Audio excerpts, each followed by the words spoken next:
आपका यूनिक प्रज्ञान यूट्यूब परिवार में हार्दिक स्वागत है, वंदन है, अभिनंदन है।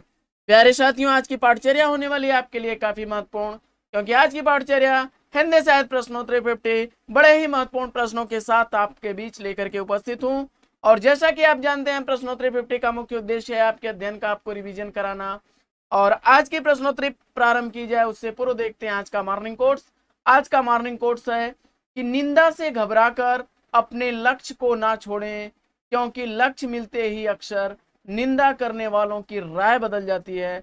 जी हाँ दोस्तों, इसी मॉर्निंग कोट्स के साथ प्रारंभ करेंगे आज की साहित्य प्रश्नोत्तरी 50। लेकिन प्रश्नोत्तरी 50 का पहला प्रश्न आप तक पहुंचे इससे पूर्व अगर वीडियो को पहली बार देख रहे हैं तो चैनल पर नए हैं तो कृपया चैनल को सब्सक्राइब कर लें और बगल में बने हुए बेल आइकन से ऑल बटन को प्रेस करें, जिससे कि आने वाले नए वीडियो की नोटिफिकेशन आपको सबसे पहले मिल सके। तो वीडियो से संबंधित नोटिफिकेशन और पीडीएफ प्राप्त करने के लिए आप हमारा टेलीग्राम चैनल यूनिक प्रज्ञान ज्वाइन करें, जिसका लिंक आपको वीडियो के डिस्क्रिप्शन में मिल जाएगा, अथवा आप टेलीग्राम चैनल में यूनिक प्रज्ञान टाइप करके भी ज्वाइन कर सकते हैं।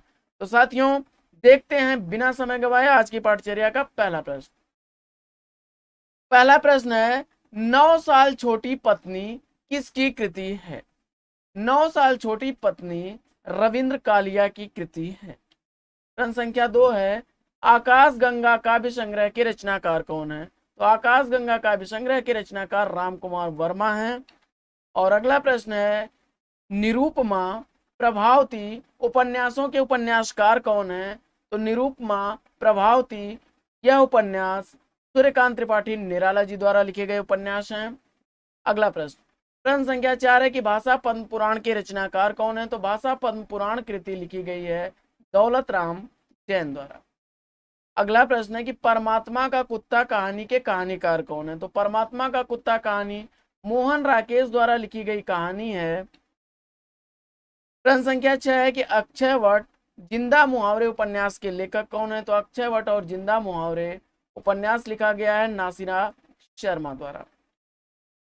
अगला प्रश्न है कि डॉक्टर विजेंद्र स्नातक ने अपने निजी पत्रों का संग्रह किस शीर्षक से प्रकाशित कराया? तो जवाब हो जाएगा अनुभूति के क्षण। अगला प्रश्न है कि रामकृष्ण मिशन की स्थापना किसने की थी? तो रामकृष्ण मिशन की स्थापना स्वामी विवेकानंद ने की थी। 1897 ईस्वी इसका स्थापना वर्ष है। प्रश्न संख्या 9 है कि प्रबंध प्रभाकर मेरे निबंध निबंधों के निबंधकार कौन है?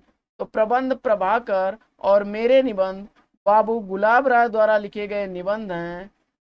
प्रबंध प्रभाकर का 1954 ईस्वी प्रकाशन काल और मेरे निबंध 1955 ईस्वी प्रकाशन काल है। अगला प्रश्न है कि नए पत्ते काव्यकृति का प्रकाशन वर्ष क्या है? तो नए पत्ते काव्यकृति सूर्यकांत त्रिपाठी निराला द्वारा लिखी गई 1946 ईस्वी की प्रकाशित काव्यकृति है। अगला प्रश्न है कि अगली शताब्दी का शहर निबंध संग्रह के रचनाकार कौन है? तो अगली शताब्दी का शहर निबंध संग्रह श्रीलाल शुक्ल द्वारा लिखा गया है 1996 ईस्वी का। अगला प्रश्न है कि भक्ति को रस में प्रतिष्ठित करने वाले आचार्य कौन है? तो भक्ति को रस में प्रतिष्ठित करने वाले आचार्य रूप गोस्वामी हैं।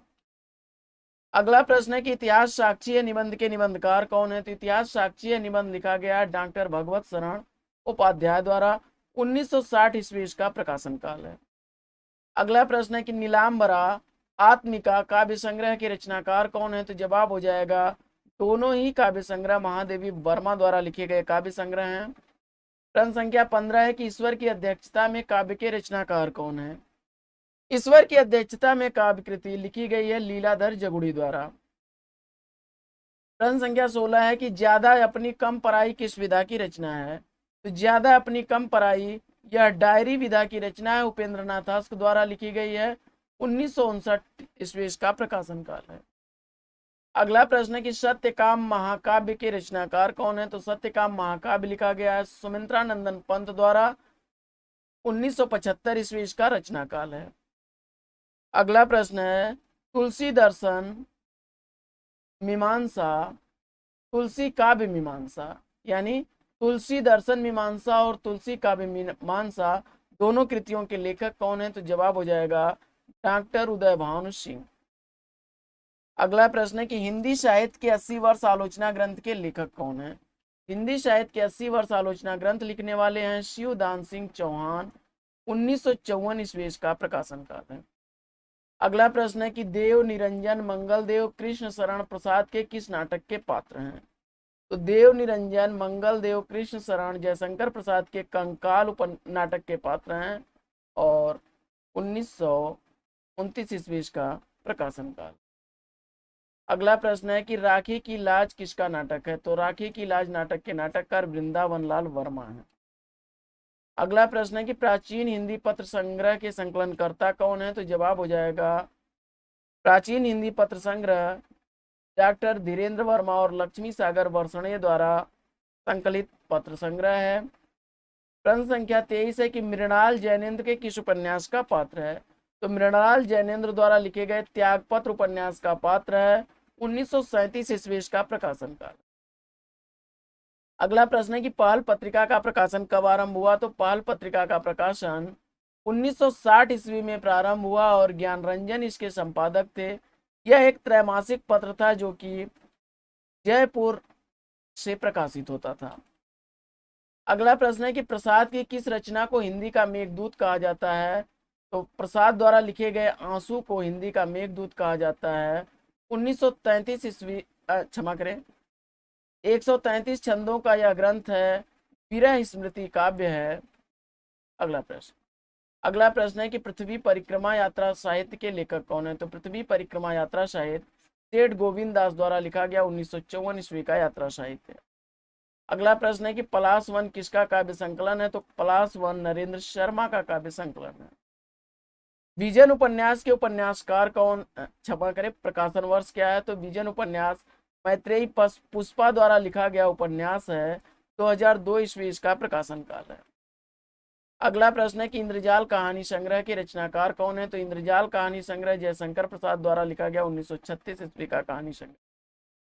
अगला प्रश्न है कि भारतेंदु हरिश्चंद्र जी का जीवन चरित्र ग्रंथ के रचनाकार कौन है? तो जवाब हो जाएगा राधा कृष्ण दास। अगला प्रश्न है कि हिंदी साहित्य का अतीत नामक इतिहास ग्रंथ के लेखक कौन है? तो जवाब हो जाएगा विश्वनाथ प्रसाद मिश्र। अगला प्रश्न बच्चन के विशिष्ट पत्र संकलन के संकलनकर्ता कौन है? तो जवाब हो जाएगा चंद्रदेव सिंह। 1984 ईस्वी पत्र संकलन का प्रकाशन वर्ष है। महावीर प्रसाद द्विवेदी के ठीक पूर्व सरस्वती पत्रिका के संपादक कौन थे? तो आप जानते हैं श्याम सुंदर दास। 1900 ईस्वी में इसका संपादन श्याम सुंदर दास ने प्रारंभ किया था, जबकि 1903 ईस्वी में इसके संपादक बने थे महावीर प्रसाद द्विवेदी जी। आइए बढ़ते हैं अगले प्रश्न की तरफ। और अगला प्रश्न है कि समालोचना दर्श शीर्षक से एसे ऑन क्रिटिसिज्म का अनुवाद किसने किया? तो जवाब हो जाएगा जगन्नाथ दास रत्नाकर ने। अगला प्रश्न है कि मेरी पत्नी और भेड़िया आत्मकथा के लेखक कौन है? तो मेरी पत्नी और भेड़िया यह डॉक्टर धर्मवीर की आत्मकथा है। गीत फरोज कृति के रचनाकार कौन है? तो गीत फरोज कृति भवानी प्रसाद मिश्र द्वारा लिखी गई रचना है। और अगला प्रश्न है कि आमा उपन्यास की लेखिका कौन है? तो आमा उपन्यास लिखा गया है चित्रा मुदगल द्वारा। 1999 ईस्वी का प्रकाशन काल है। साहित्य सहचर निबंध के निबंधकार कौन है? तो साहित्य सहचर निबंध लिखा गया आचार्य हजारी प्रसाद द्विवेदी जी द्वारा। 1965 ईस्वी का प्रकाशन काल है। अगला प्रश्न है कि सिंहरण प्रसाद के किस नाटक का पात्र है? तो सिंहरण जयशंकर प्रसाद द्वारा लिखे गए चंद्रगुप्त नाटक का पात्र है। 1931 ईस्वी का प्रकाशन काल है। अगला प्रश्न है कि दूसरी परंपरा की खोज के लेखक कौन है? तो दूसरी परंपरा की खोज नामवर सिंह द्वारा लिखा गया है और इसका प्रकाशन काल 1982 ईस्वी। अगला प्रश्न है कि नई कविता में मुक्त छंद के निबंध लेखक कौन है? तो नई कविता में मुक्त छंद लिखा गया है राम स्वरूप चतुर्वेदी द्वारा। अगला प्रश्न है कि तुम चंदन हम पानी निबंध संग्रह के रचनाकार कौन है? तो तुम चंदन हम पानी निबंध संग्रह विद्यानिवास मिश्र द्वारा लिखा गया निबंध संग्रह 1957 ईस्वी का प्रकाशन का। अगला प्रश्न है कि ईश्वरी न्याय कहानी के लेखक कौन है? तो ईश्वरी न्याय कहानी लिखी गई है मुंशी प्रेमचंद। और मिश्र बंधुओं के अनुसार ब्रज भाषा का हिंदी कविता में सर्वप्रथम प्रयोग किसने किया? इसका आपको जवाब बताना है। तो सारंगधर ने और विक्रमी संवत 1350 ईस्वी इसका समय काल है। अगला प्रश्न कलम का मजदूर शीर्षक से प्रेमचंद की जीवनी के लेखक कौन है? तो जवाब हो जाएगा मदन गोपाल। और अगला प्रश्न है कि चितकोबरा किस उपन्यासकार की औपन्यासिक कृति है? तो जवाब हो जाएगा मृदुला गर्ग द्वारा लिखा गया 1979 ईस्वी का यह उपन्यास है। अगला प्रश्न है कि किस युग को ब्रज भाषा का स्वर्णकाल कहा जाता है? तो जवाब हो जाएगा रीतिकाल को। अगला प्रश्न है कि महात्मा गांधी के जीवन पर आधारित पंत ने कौन सा काव्य लिखा, तो जवाब हो जाएगा लोकायतन। 1964 ईस्वी का प्रकाशन काल है और इसके लिए उन्हें एक पुरस्कार भी दिया गया था। कमेंट्स करके बताएंगे कि वो पुरस्कार कौन सा था। सूखी डाली एकांकी के का प्रकाशन काल क्या है, तो उपेंद्र नाथ द्वारा लिखी गई सूखी डाली एकांकी 1941 ईस्वी की प्रकाशित कृति है।